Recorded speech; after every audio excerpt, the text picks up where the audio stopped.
All right, good evening, everyone. Thank you so much for attending tonight's interactive Bobcat-to-Bobcat session, which promotes learning and professional connections among student, faculty, and alumni.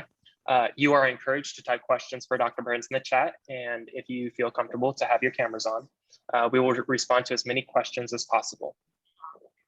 It is with great honor to welcome and introduce Dr. Michael Burns, an accomplished and award-winning comms alumni who will present today's session, Backstage at the Olympic Games. It's all about communication. Dr. Burns graduated from Ohio University with a bachelor's degree in organizational communication in 2005. He is active in both industry and academia. Dr. Burns' industry experience includes working for NBC's Today show at the 2006 Torino, 2008 Beijing, 2012 London, 2016 Rio de Janeiro, 2018 Pyeongchang, and 2020 Tokyo Olympic Games. Currently, he serves as the Senior Lecturer and Director of Career Readiness in the Department of Communication Studies at Texas State University. Dr. Burns also serves as the co-founder of the College of Fine Arts and Communications Research startup programs, CoSearch. He is also a co-curator of TEDx Texas State University. He earned his MA in Communication Studies from Texas State University in 2007 and his PhD in Communication from North Dakota State University.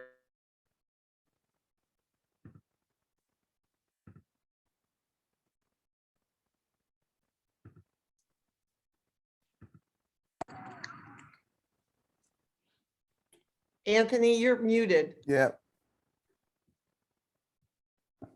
Can you guys see? Was I muted the whole time?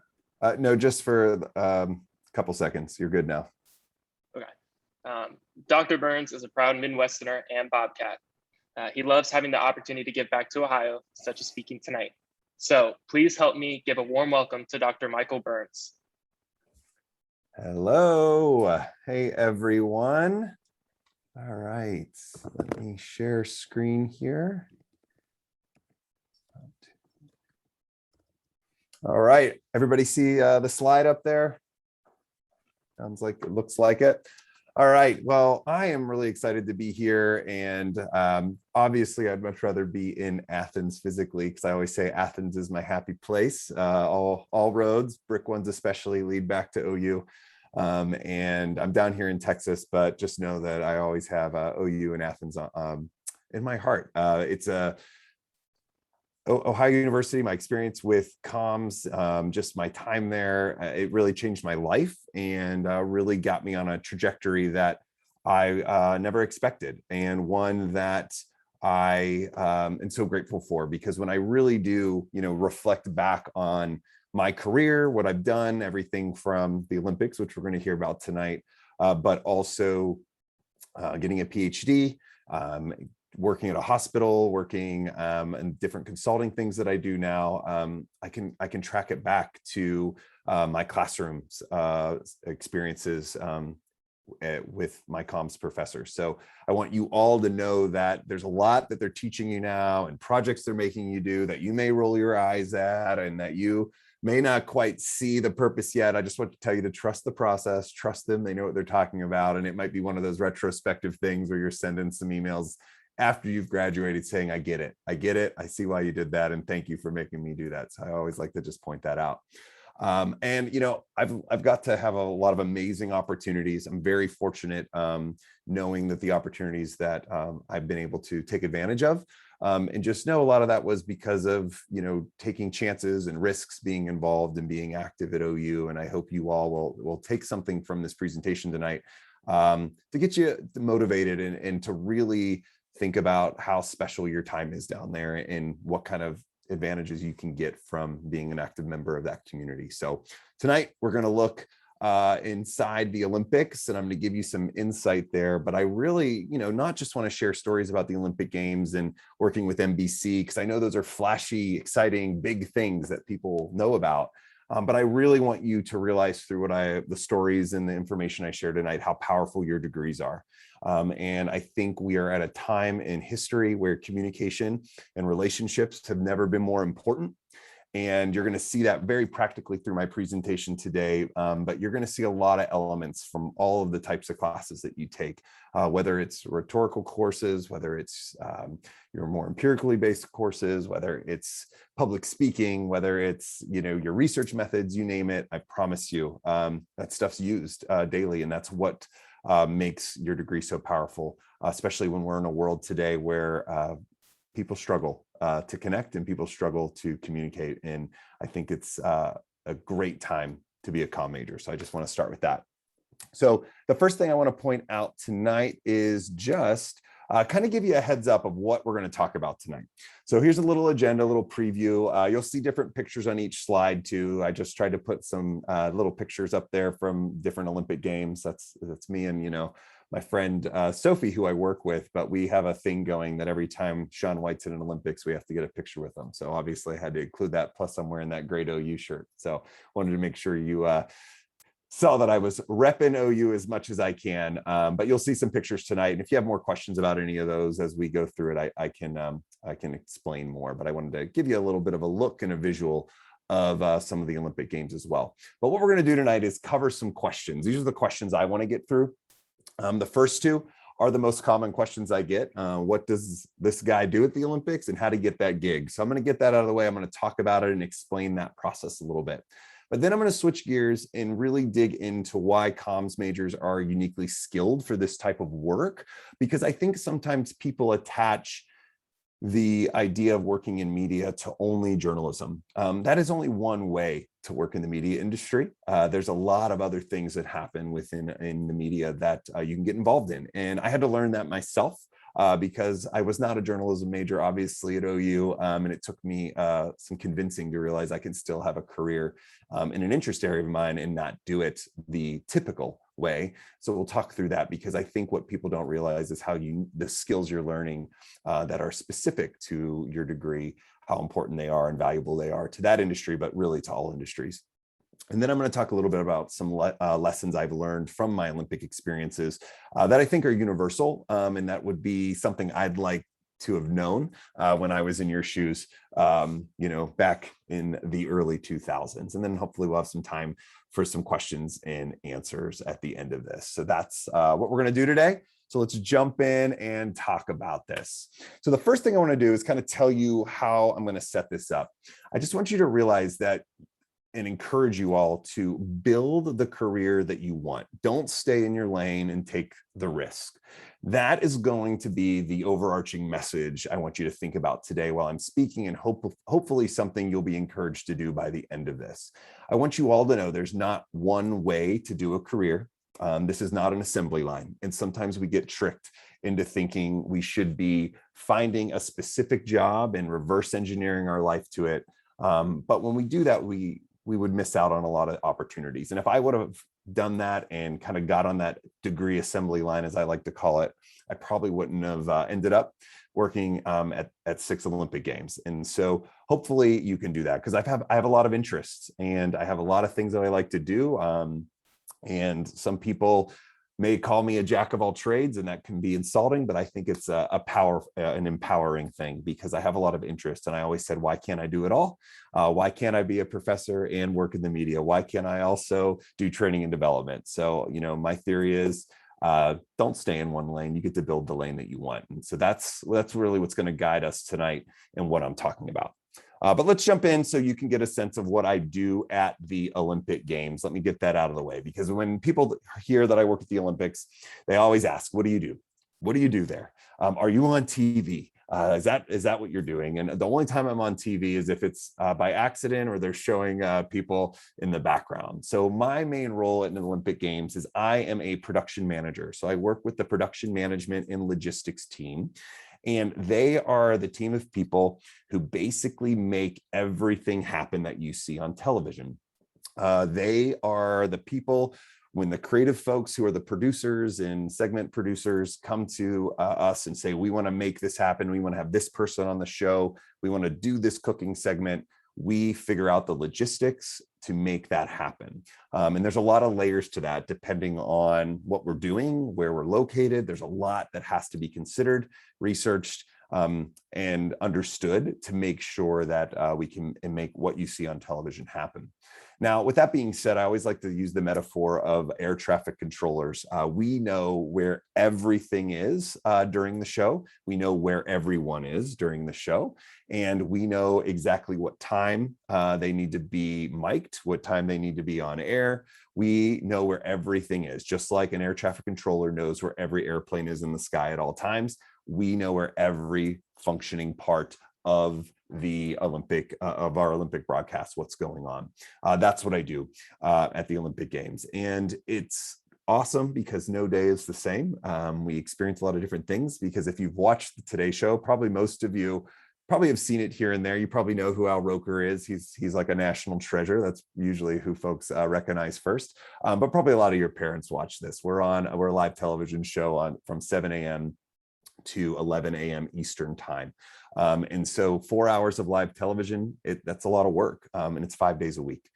So there's a lot going on behind the scenes, and that is my role. Now at the Olympic Games, I get to go early with this team. I work with amazing individuals. I've worked with the same boss for 6 Olympics now. He's great. And then a couple of the other folks on his team I've worked out with more than about 3 Olympics total with each of them. And what's kind of fascinating at this point, I have worked more Olympic Games than anyone at the Today Show besides my boss. And so it's good to know that they keep inviting me back and they see some value in that. We get there early. We do everything. When we walk into a room, it's literally empty. We have to build a bureau. We have to build an office. We have to get a set up. We work closely with our engineers and with our tech folks, our internet folks. We work with the Olympic Committee to make sure we're following local laws, from everything from broadcast laws to garbage laws, to make sure, we aren't accidentally mixing recyclables and things like that. Our team does that. And obviously this year we had an added layer of complexity with COVID. This was a very unique Olympic Games because we had so many extra logistical things we had to consider with COVID-19, from testing every few days to the testing prior, to having to keep athletes separated so we didn't cross-contaminate any teams, to making sure that we were following the rules about how many athletes were allowed in each car and keeping folks separated, what we had to do at the athletes village. It was quite complicated along the way. We were very successful in that. And so the biggest change this year for 2020 is I kind of joked, I became like the COVID police in many ways with that. So it ended up being a wonderful experience. People thought, are you even going to have fun with all these restrictions? And of course we did. And I just want to say Tokyo did an amazing job.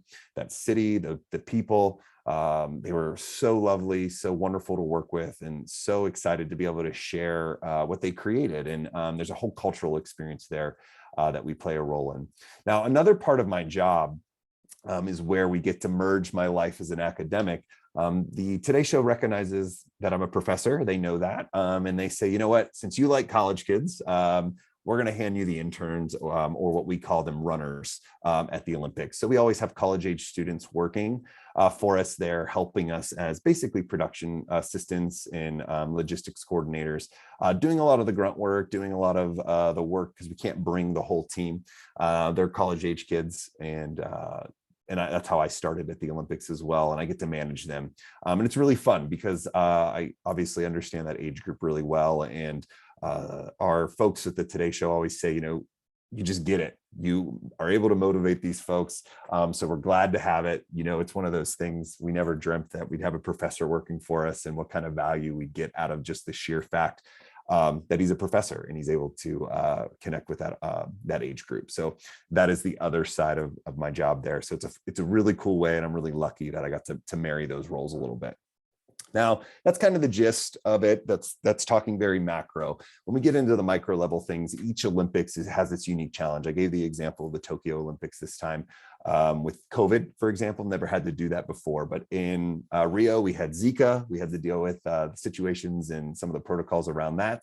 So you name it, it's always a little different. But I will tell you this, the one thing that is the same at every Olympic Games are the Starbucks runs. That is the only thing that is always constant, is the Starbucks run. So if you ever find yourself working for NBC, I promise you, If you are a runner or an intern, that's the one constant thing that will be part of your job. All right, so how did I get this gig? And this is kind of what I want to start with. I actually dug out today, that picture right there. That is me interning at the Today Show in 2005 in New York City. That is a physical picture. I had to take a picture of the picture on my phone. But there I am in 2005, and I got an internship in New York my senior year at OU. And I was just so over the moon to get that internship. So that's where it started. This all started from an internship there. And the picture next to that is me with Hoda 16 years later, still working at the Today Show. That's us in Tokyo last month. And so I just wanted to point that out, that how valuable internships are. So it really all started with an internship. And moving to New York for that, that we were on quarters back then, working spring quarter there, missing my last quarter at OU. That was a tough thing to do. You know, I was graduating, but totally worth it. Had to take out a little extra student loans to be able to have an unpaid internship in New York City. Now, I was very lucky because our university, and I think they still do this, had an exclusive internship with the Today Show. So I was one of the exclusive Ohio students that got to go and intern at the show. And what's kind of interesting about that is I believe, and I think that was the case, I was the first comm student to do it. Usually it was journalism students that did this internship. So I was the first person that at OU that wasn't a journalism major to hop on and be able to do that. And let me tell you, I worked my butt off there. But because I worked my butt off, I got to really get an inside look at what that field was like and got to really have a better understanding of the type of work that is possible there. And that was where I first discovered production management and logistics. If I wouldn't have had that internship, I would have never known that part of the field existed. So finding that, I really started to gravitate that way. I started to work with those folks more and more while I was at my internship because I realized I had a knack for that. And at the time, I didn't realize the reason I had a knack for it is because our degree and the classes I took are exactly what set me up to be successful at that. And, you know, there's so many stories that came out of that. I was very fortunate. They trusted me to help coordinate the Rolling Stones came on the show, and I got to work with them. And you know, as a college 22-year-old meeting, you know, Mick Jagger and Keith Richards, I was literally in front of legends. Couldn't believe it. I had to, you know, go and basically brief Nicole Kidman while she was there, talking to an Academy Award winner. My very first day on the job, they sent me downstairs to bring paperwork to Will Smith, right? And so there's those cool, flashy things that were really exciting. But the reason they trusted me with that is because I was doing a lot of the other work that I wanted to point out, the things like the logging of tapes, which is not a fun process, where you're doing timestamps on tape, transcribing interviews, not that fun. But had to do that. Being there, the show's on at 7 a.m., getting there at 4 or 5 in the morning to help out.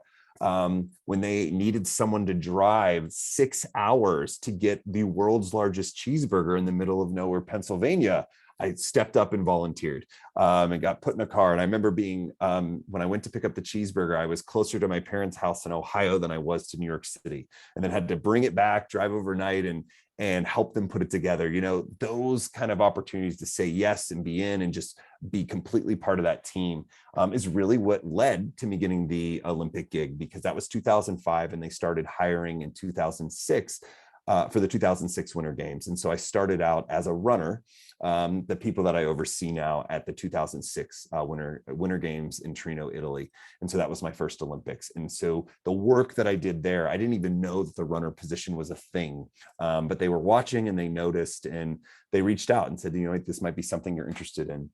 And at the time, and I know that his reputation is changed now, but I was working very closely with Matt Lauer because he was is an Ohio University alum. So I worked really closely with him, and which then he introduced me to Al Roker and Katie Couric and Ann Curry, and the four of them all provided references to say, you know, we should bring Michael to the Olympics. So I was very fortunate in that regard. But, you know, I wanted to also share with you a couple things about this experience, about how I got the gig. And it starts actually at OU, not just because that it was an exclusive internship, but I had to be almost talked into this. I had an interest in it. I thought it was an interesting thing, but I didn't think I was probably going to get it. And I had a lot of conversations with my mentors at OU. And I just want to tell you this, listen to your mentors. They're usually right. It took some convincing for me to think that I was capable, that I was worthy. I'm from a small little town called Wintersville, Ohio. Could I manage it in New York? Would they pick me? Was I smart enough? And through the professors in your department and some of the mentors I had on the student affairs side of that university, they really convinced me. But one in particular, I have to point out right now, sat me down and really helped me with this. And that was my advisor he was my advisor, undergraduate advisor. I was there, and that's Dr. Aiden. So I always just want to say thank you, Dr. Aiden, because I don't think I would have done this if he did not convince me. Because the one thing that I kept going back to, what if I got to do this? Are they going to let me? And he always said, the worst thing that can happen is they say no. And really, what's so bad about that? They say no. And what's interesting is the first time I applied, they did say no. I didn't get it. And he said, well, let's do it again.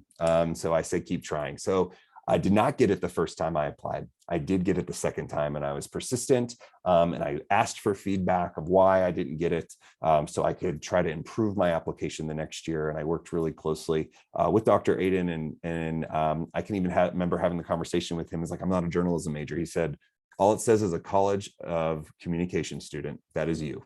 And since then, that has opened the door for other folks in other majors in our college to be able to apply and do it. So I just want to point kind of that out. There's an interesting kind of background there of just how important those conversations you're having with your instructors are, because that really did give me the confidence to do that. And if that conversation wouldn't have happened in Dr. Aiden's office, those two pictures up there would not exist. And I probably wouldn't be talking today, because I don't think you would all think I'm that, you'd probably think I'm a little boring. And then finally, I just want to put always ask up there, because I asked about the position at the Olympics when I learned about it. I asked about it. I didn't wait for them. I asked to find out more information. And now at every Olympic Games that I do, I ask if they need my help again. And so it's okay to ask. It's okay to seek out more information. Don't assume they're going to come find you about that. So I just also wanted to point that out. Another reason why I keep scoring this over and over again is because I always ask and offer my availability. And so I think sometimes we forget to do that. So let's just talk, let me move on to the comm side of things, because those are the two questions that I always get asked and that I want to get out of the way. And so what I have up here is 3 things that I think are very unique to our major, to comms, because other majors don't always focus on this. They might hint around it. People might do these or think they're doing these things, but we have an expertise in these areas. And so I want to point this out a little bit, because I honestly believe these are the unique skills that make us kind of those superheroes, or are our superpowers when it comes to the workforce. But these 3 in particular, I know have what made me stand out and be a valuable member of the MBC team, and why they keep asking me back. And the first thing I wanted to point out is we are perceptive. We understand people because we observe them. We watch their behaviors. We focus on messages. We are looking at their body language. We pay attention to their feelings. We're empathic. We teach all of those things, and you learn all of those things. Those are skills that do not come naturally. And because we are perceptive and we are human focused, I think that gives us this ability to forecast possible issues, possible problems. And I always say that a level of perception and just thinking and paying attention and being observant of the context and the environment and the possible issues, we have this ability to do that observational research in many ways because of our perceptive skills. And so I always like to point that out. That is not something that is unique, or that is something that is unique, and that is not something that's natural to folks who have never really studied that, at least in my opinion. And so this is why I'm always given a lot of tasks at Olympic Games that are related around kind of opportunities or situations where you have to make the best decision with the given information that you have in that circumstance, and be able to stay calm and do that. And so one of the examples of this is working with athletes. So I work really closely with the athletes at the Olympics, and I always have to navigate our pickups at the Athletes Village. And the Athletes Village is a very protective place. And so you got to be very aware and perceptive of what is going on there, what the rules are, but also what you can and can't do, and in some ways even what you can get away with, and how to be persuasive. And so that's kind of what leads me into this next one about problem solving. And so when I'm at the Athletes Village, there's a lot of complications that come up because they have a ton of people there all the time from all over the world that you're working with. And just paying attention to people's interactions, the conversations, getting people's names, finding out who will be the security person working different gates as you're bringing in vans, all of that, it's really important. Practicing the routine, all of that plays a role in that kind of idea of how we observe people and focus on people so that we are ready to make decisions when necessary, especially in live television. That's important. And so I really do think that ability to do that makes us really good planners. And because we are good planners, we are also good problem solvers. And the reason I say this is that the research skills that you learn, the resourcefulness that you learn, the ability to listen, we teach that skill as well. That's what allows us to problem solve and be creative. And, you know, I do believe that a lot of creativity is kind of sucked out of us. Sometimes the education system does that, but lucky for us in the communication world, that is taught. That is something that is encouraged. And so when you're in these situations and you're able to be perceptive, you're also able to be this good problem solver. You're able to really ask the right questions. You're able to research and use the information that's available, look things up, gather that information, synthesize it, put together a plan. And, you know, a lot of that helps us then function very well under pressure. And I really do believe that folks in our field are good at staying calm and working under pressure. And that is exactly what the Olympic Games are, especially with the Today Show when it's live television. And one of my favorite stories about this actually involves Michael Phelps. That's why I have those two pictures up there of Michael Phelps. That's him in 2008 and also him just this past Olympics. When I was at the 2008 Summer Olympics in Beijing, Michael Phelps that's the year he won his 8 gold medals. He was the most sought out person in the world after he won that 8th medal. And of course, he was coming on the Today Show. And in that moment, we had to figure out how we were going to get him safely and quickly to our show to be there live at the top of the hour for the opening. And we had a big show that day. The Williams sisters were on that day. Kobe Bryant was on that day. We had a lot of folks. We had a lot going on. So we had a lot of big names coming, which creates more security risks. All this is happening. But because of our ability to research and plan and be ready, we devised a plan. And so we had to have cars all over the city because we weren't sure where Michael Phelps was going to be at that time, but we had to be able to get him back. And, you know, what's interesting is our plan didn't work. So luckily for us, because I'm a good comm student, I also had a plan B in mind. And the plan B was we saved one extra car. And what happened was I had no runner, no one available. So my boss and I discussed, I had to jump in the car and we had to go pick up Michael Phelps at the location he was at, even though we had 4 cars at 4 other locations that his people said he would be at. But, you know, it was interesting. We picked him up and we're driving back. And in that moment, what was really funny is my cell phone rang. That was the Today Show phone. And I answered it, and it was President Bush. It was the White House asking to speak with Michael Phelps. And so I had this crazy moment in the car with Michael Phelps, handing my phone over, turning it on speaker, and hearing the President of the United States congratulate him on his 8th medal. And I got to listen in and be a part of that historical moment, which was really cool.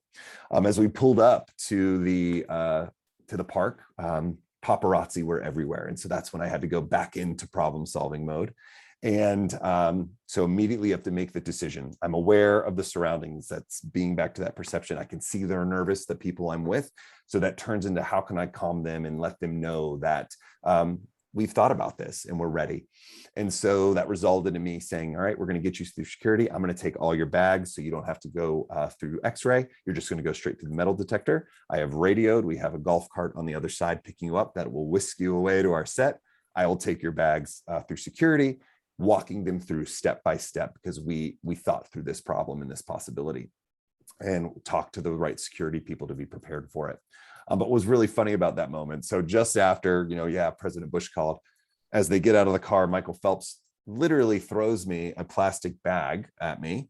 And it's clank, clank, clank. And it's just, I look in and it's just full of all 8 gold medals. So I walked Michael Phelps's medal, had to put it on the x-ray machine, so nervous as it went through there, and had to, it was probably the scariest moment of my life, walking through the Olympic Park with people everywhere, thinking if they had any idea what I was holding in this plastic bag right now. So that's probably my favorite kind of Olympic story that I have. I have a ton of them, but that one was one that I think always is extreme.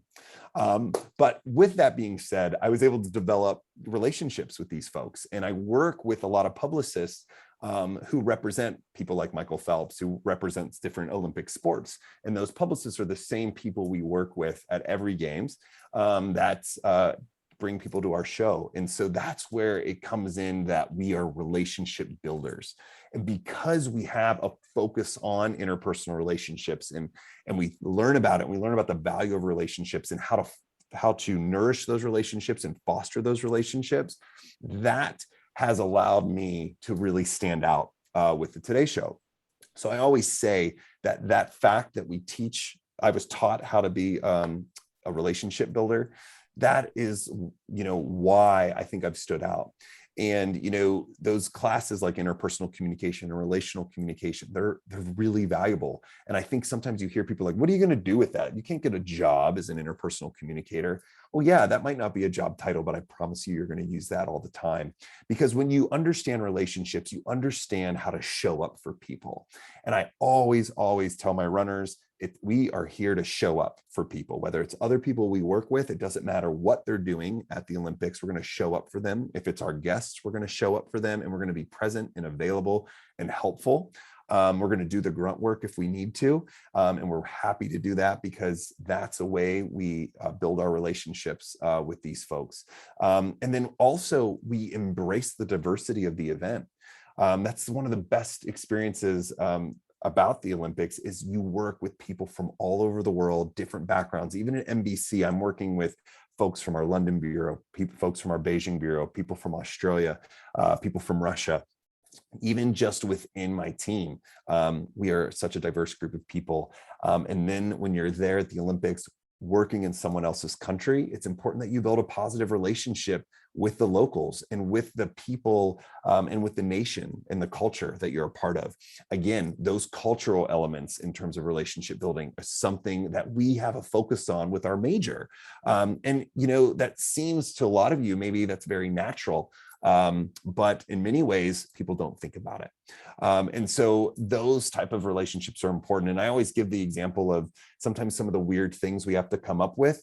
Those relationships allow me to solve problems. And those relationships are strong because I am perceptive, and I notice when somebody is down or having a rough day or need help. I know when to jump in and ask if I can assist them in any way, right? So these 3 skill sets that I'm talking about right here are really at the core, and they're working together constantly. And there's benefit from this. I worked really closely with Jamie Oliver, the chef in London.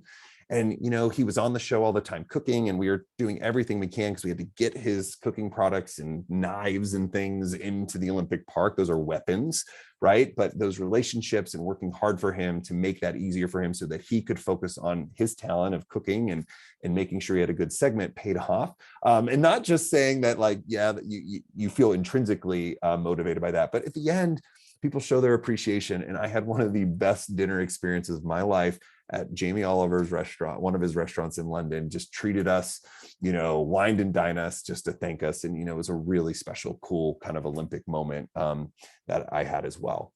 But what happens here and what I'm doing here is really building what we like to call social capital. And when you're building that social capital, think about it like a kind of like a bank account.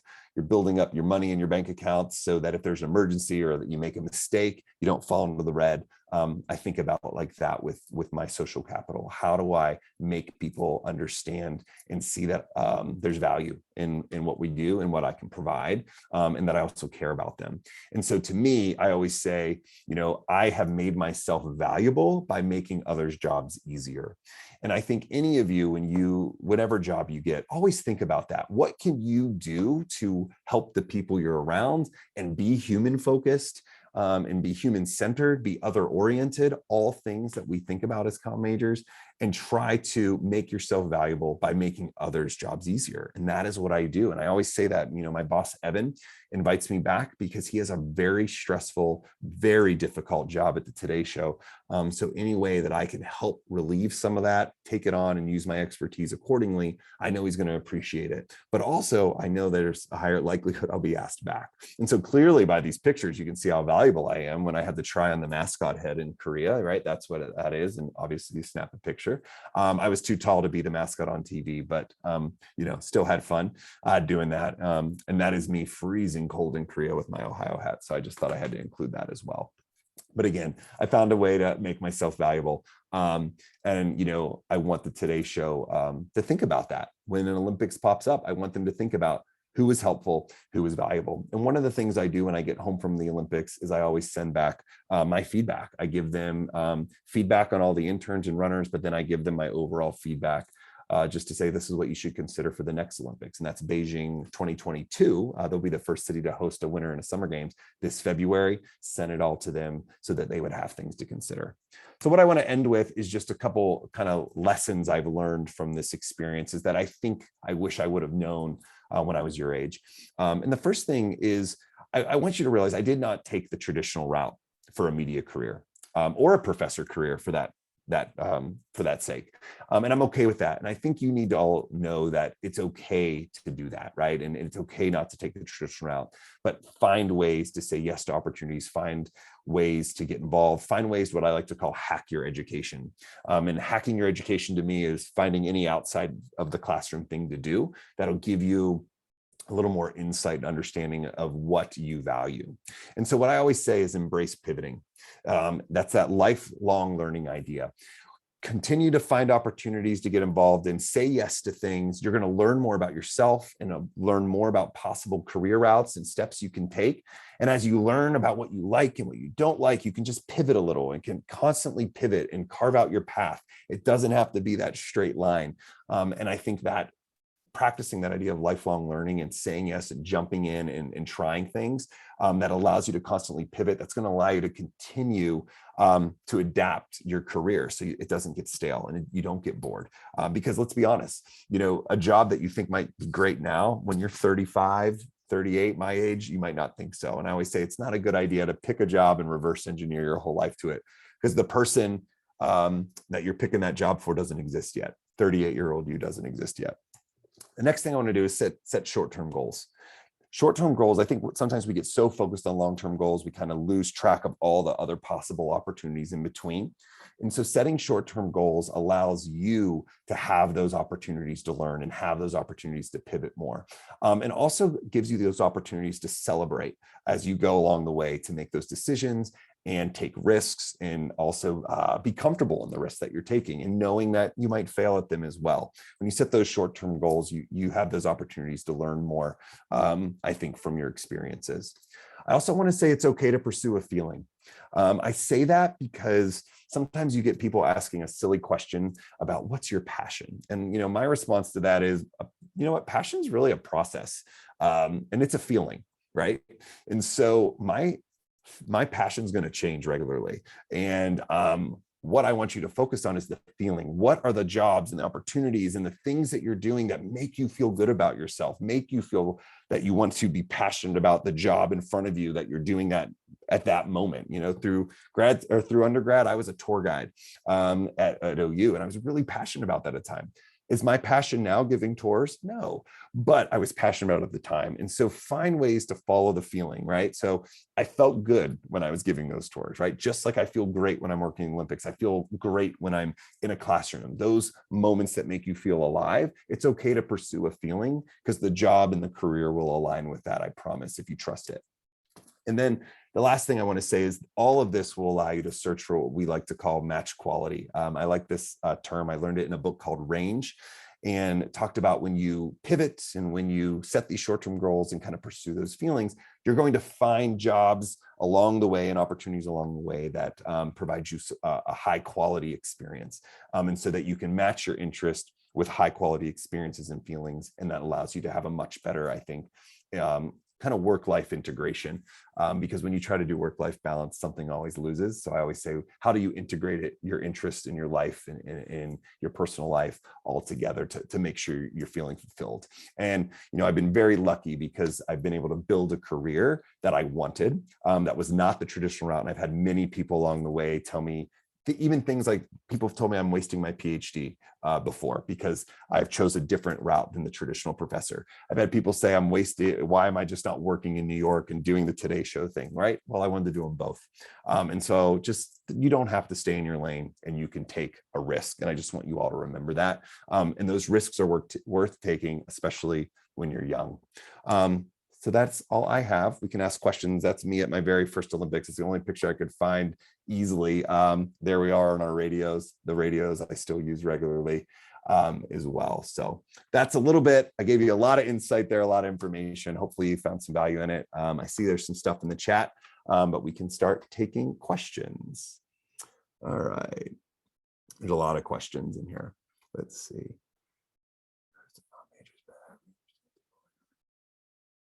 All right. So a question it says, talk to us about a time you had to remain calm in the midst of pressure.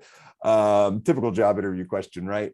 Thanks, Lynn, for that question. I will tell you what, when you work in live television, every moment there's no calm moments.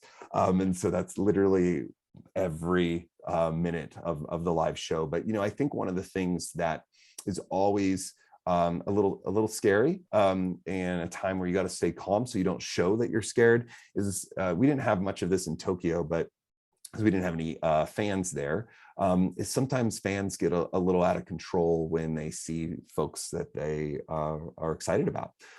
So we had Zac Efron on the show in Rio, and you might not know this, but Zac Efron is very, very popular in Rio. Like in Brazil, they're obsessed with him. Like I'm talking Beatles obsessed, like hanging on the car.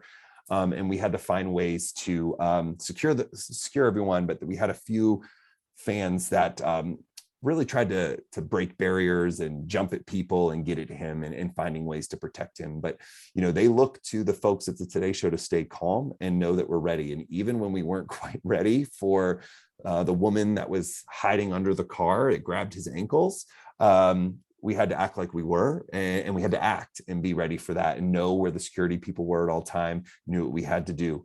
And so, some of it is faking it to make it in those moments. But people, that's the thing. People are somewhat predictable, but people, when they see their celebrity crushes or people they're obsessed with, are not. And so there's been some scary moments like that, where we have to kind of deal with folks that are a little fanatic, and staying calm. And I think when you have a plan, like I talked about, and you know the security guards and you know what the process is and how we keep people safe, and you follow those protocols and you're able to reclaim and recall those protocols in the moment, and you practice that, which we always practice for possible security breaches, you trust your instinct and you do it. And that's why those trainings and things like that are important, because those also help me stay calm under pressure. But live television, another moment that's been a little scary is there's always scary moments with food, because the talent has to eat it live on television, and if it's too cold, they react. So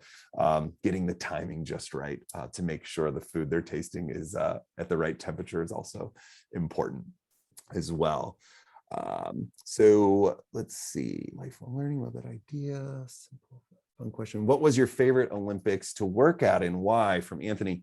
That is always like such a hard question. That is, it's not simple, actually. So I have a special place in my heart for all the games, for different reasons. Torino was my first one, so like that's always just such a crazy experience to live in Italy and do that. And I go for weeks and months at a time.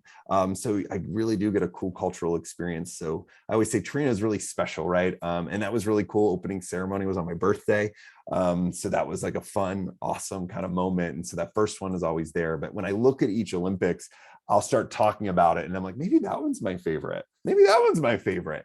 Rio is probably the most beautiful place I've ever been. And we got to do such really cool things outside of the Olympic Park, because we also showcase the country's culture on the show. So, I have, depending on the day of the week and who I'm talking to, it could be my favorite. Tokyo was some of the best food I've ever had in my life, right? So I always just kind of go back to the Torino because it was the first one, and the one that it kind of all felt like, holy shit, I made it. So one of those moments.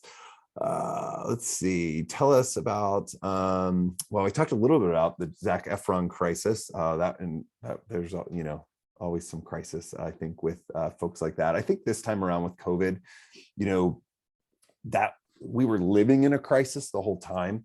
And it was kind of a unique experience. I'm glad I got to experience this historically, because, we were able to really see how important sport is to bring people together. And so living in that crisis and seeing like that the world needed something to celebrate. Tokyo had a whole new meaning in terms of the Olympic Games because of COVID. But with that, the anxiety that came with making sure that we were following those protocols, we were staying safe, that how nervous I was to get tested every day before I flew, because this opportunity would be gone if I tested positive. Learning about, all like the paperwork and the procedures, right? So, just that, it's interesting because there's crises that happen that are immediate, that are chaotic in the moment, but then there's this crisis that's slow moving. And there's different ways you have to respond to this type of crisis, as if it's like a security breach crisis, because that is momentarily and there's a clear endpoint. This one, we don't have a clear endpoint.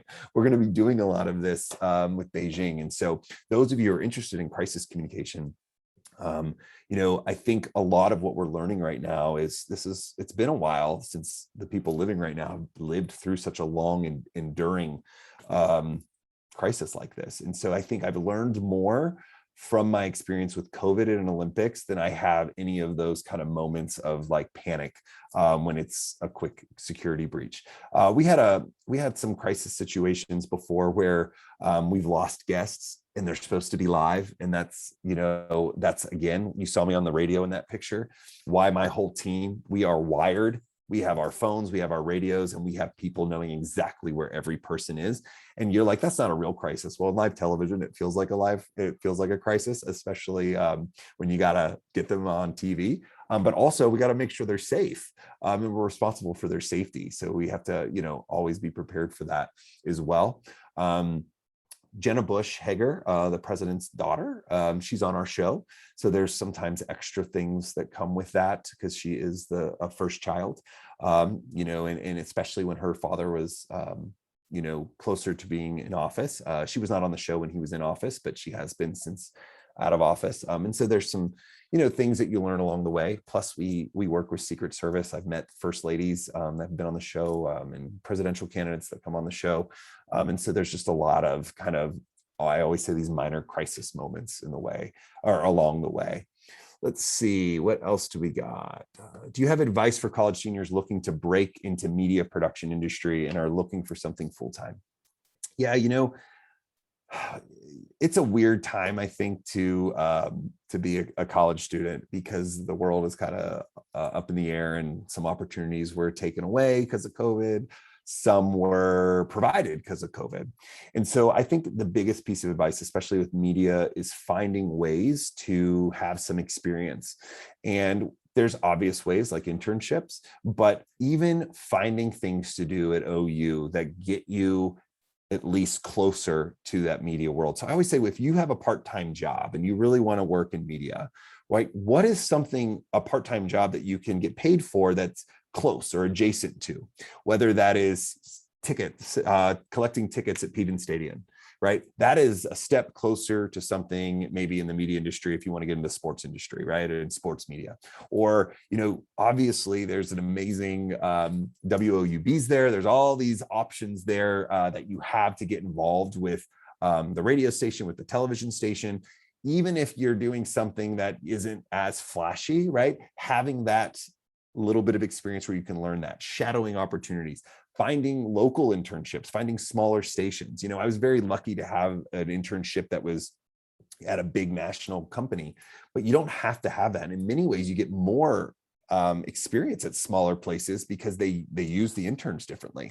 And so wherever you go home to, there's local stations. Like even where I grew up, there's little tiny WTOV9, right? There's opportunities there to intern with them and work with them. I think that is what they're looking for, is that type of experience that you've tried it, right? And that you are willing to work, and how do you showcase that you would work? And so I always push those opportunities. The other thing you need to do, and I know this sounds insane, but one of my runners did this, and I think it's a wonderful idea. He made a goal that he wanted to talk to someone in the media industry every single week for a year. So he had to find, 52 people, one a week to talk to.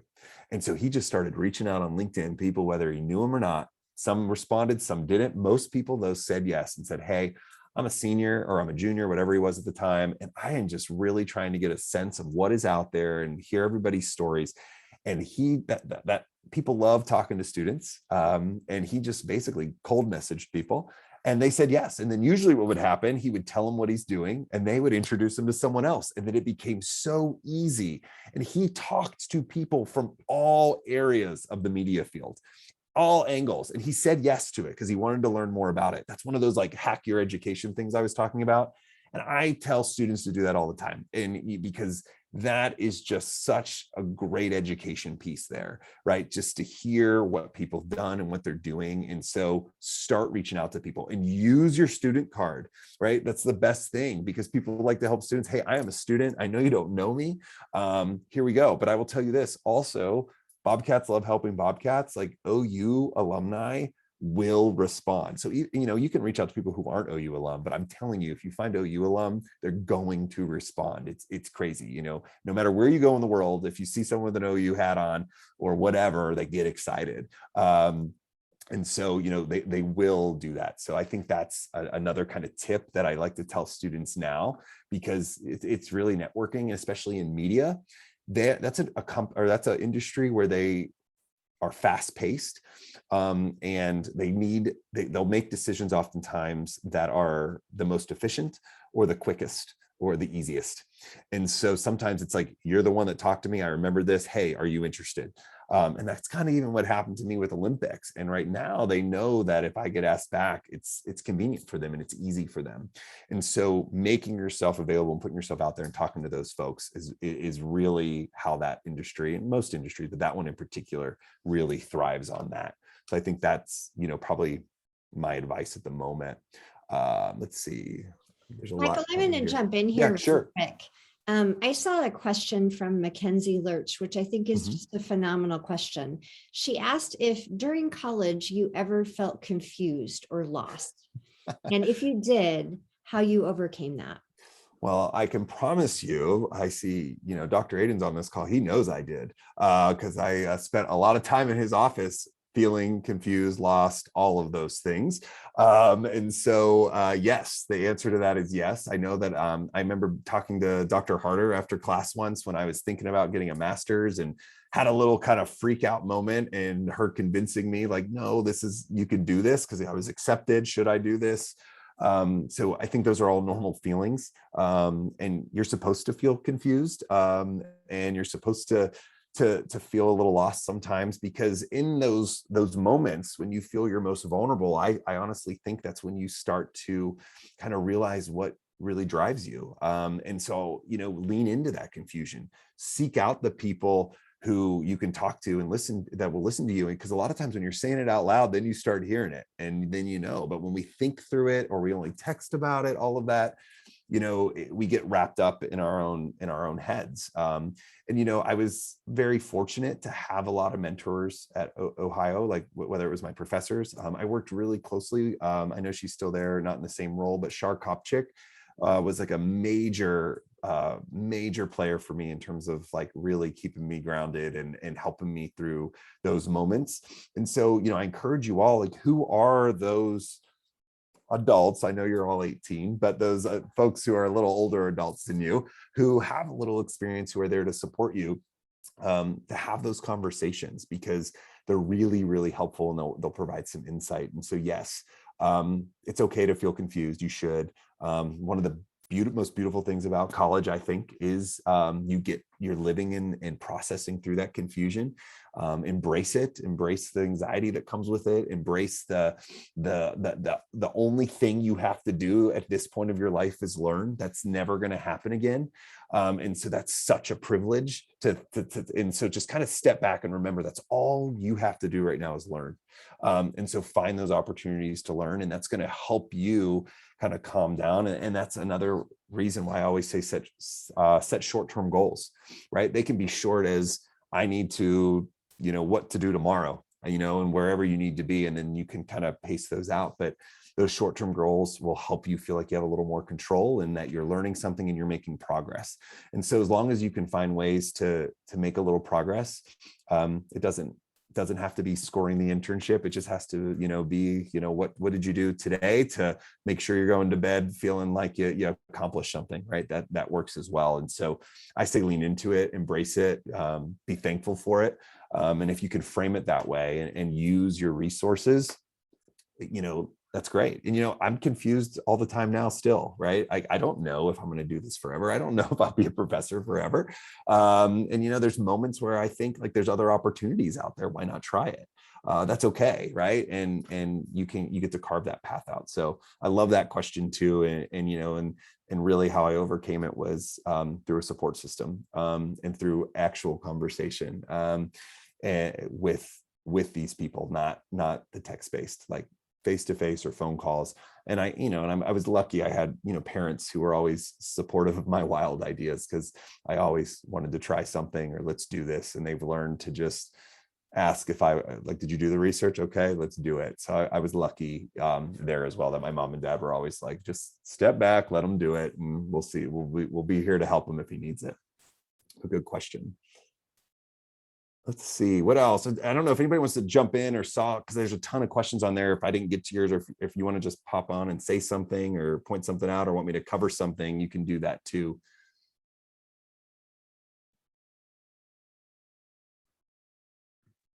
So you go ahead.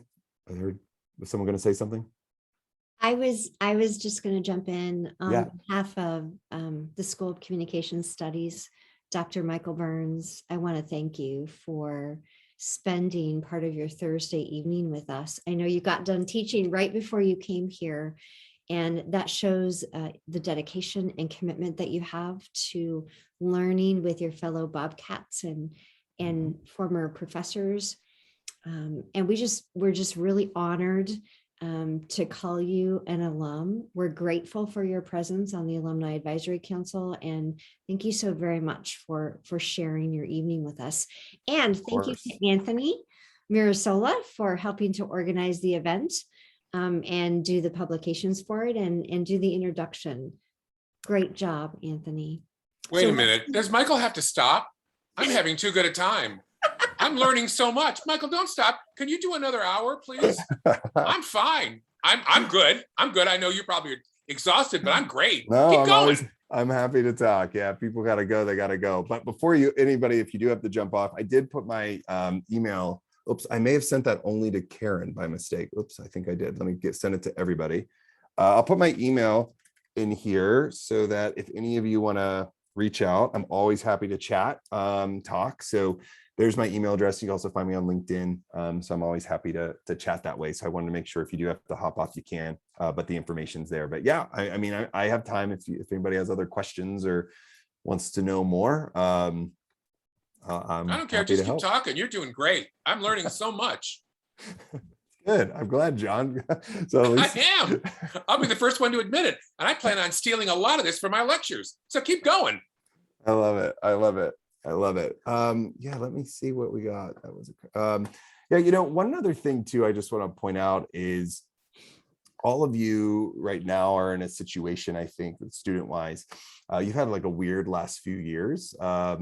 But there's some advantages to that when it comes to career stuff. So I want you to kind of recognize that. Sometimes it's easy to sit in this like, oh, I got denied this and denied that because of COVID, and there were things that you didn't. But there's ways to leverage this, and you're all much more resourceful now. You're more resilient than you realize, and so you just kind of remember that you're those of you graduating, you're resilient because of this, and that's gonna benefit you with whatever industry you get into. I just want to remind you all that yes, COVID kind of sucked and stole some stuff for some opportunities and things, but then it also provided some more. So just keep that in mind as we move through that. And then the other thing I'll point out too is student organizations. I was involved in, a few down there and was pretty active. So, in those, so just find your kind of niche and your people, and those become your tribe down there and those are other ways to hack your education and do that. If you are put stuff out there, if you want to do things like start a podcast, right? Find those opportunities. Like if you have an interest, just put it out there, find useful ways to create content. All of that, those are all things that people in any industry are going to look for. And those are ways to showcase your talents in a positive way and in a way that is meaningful. And I think, there's a lot of opportunity that you have to kind of take advantage of those kind of technical and virtual worlds out there. I encourage my students to do that kind of stuff all the time too. And the other thing, I always talk about goal setting. If you do get an internship, or any of you have internships right now, make sure you set internship goals. They're so helpful, and have a conversation with your supervisor of what your goals are and what you want to learn from this, because they'll be able to tailor your experience. And I don't think a lot of folks, when they go into their internship, think they can do that. But having the conversation, like, these are the things I want to get out of this. This is what I want to learn, the opportunities we want to have. I do that with everyone at the Olympics, because I learned, like, I remember after my first Olympics where I was leading everybody, somebody said, oh, I wish I would have got to do a shoot. And a shoot is when we go out into the community and we write a story. And I'm like, you didn't tell me that, or I would have happily been able to do that. And so again, back to like, just ask, setting those goals and finding ways to communicate that with your supervisors at your internships, and really even with whatever your first job is, right, is really important with that. And I think, sometimes we don't think we can do that. And I'm not saying be demanding, but let them know what you want to learn. Let them know what experience you want to get out of that. And they'll see value in that as you move through the organization. And that's been really helpful for me along the way with that. So I don't know if was there any question that someone put in the chat that I missed that you really wanted me to answer? If anybody's sad I skipped over it, because the chat kind of got crazy there, which is a good thing. That's a good problem to have. Or are there any other thing I said that you want me to expand on? Or some of you might want to ask there's also those questions like about athletes and celebrities. I'll take those too, because I know that you all think those things. It's all right, everybody does. Oh. Michael, you encourage folks to show up and to be present for others, to be available, to be helpful. And that's at the core of relationship building. And that's exactly what you've done this evening. I appreciate that. Thank you. All right. Let's give Michael a round of applause in our virtual way. Thank you so very much. I encourage all of you to follow up and connect with Dr. Burns. Yeah. And